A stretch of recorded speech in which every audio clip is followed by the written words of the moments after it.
ಬೆಂಗಳೂರಿನ street market ಬಂದಾಗ ನನಗೊಂದು ಅದ್ಭುತವಾದ ಐಟಮನ್ನು ನೋಡೋಕ್ಕಾಗಿತ್ತು. ಅದು ಏನು ಅಂತ ತಿಳಿತಾ ಇಲ್ಲ ಅಂತ ನಾನು ಇಲ್ಲೇ ಇರುವ ಶಾಪ್ ಓನರ್ಗೆ ಕೇಳಿದ್ದೆ. ಅವನು ನಮಗೆ ಮಾಹಿತಿಯನ್ನು ನೀಡುತ್ತಾನೆ. ಹೇಳ. ಇದು ವಾಟರ್ ಚೆಸ್ಟ್ನಟ್ ಅಂತ ಇಂಗ್ಲೀಷಲ್ಲಿ, ಕನ್ನಡದಲ್ಲಿ ಸಿಂಗಾಡ ಅಂತಾರೆ. ಇದು ವಾಟ್ರಲ್ಲಿ ಬಾಯ್ಲ್ ಮಾಡಿ ತಿನ್ನೋದು. It's very good for health. It's highly nutrition food. It's highly nutrition food. We can boil it in water and steam it, and we should peel that thing and we should have it. It is very Highly nutrition and it's very good for blood pressure. Okay.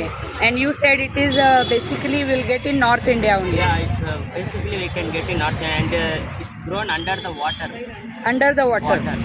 Okay. So you are selling it. How are the prices? Price It's 400 per kg. per kg. You can see the thing. It's looking like Very traditional food in North India. They will puja for Dasra. ಶೇಪೇ different ಇದೆ ಈ ಥರದ್ದು ನೋಡಿ.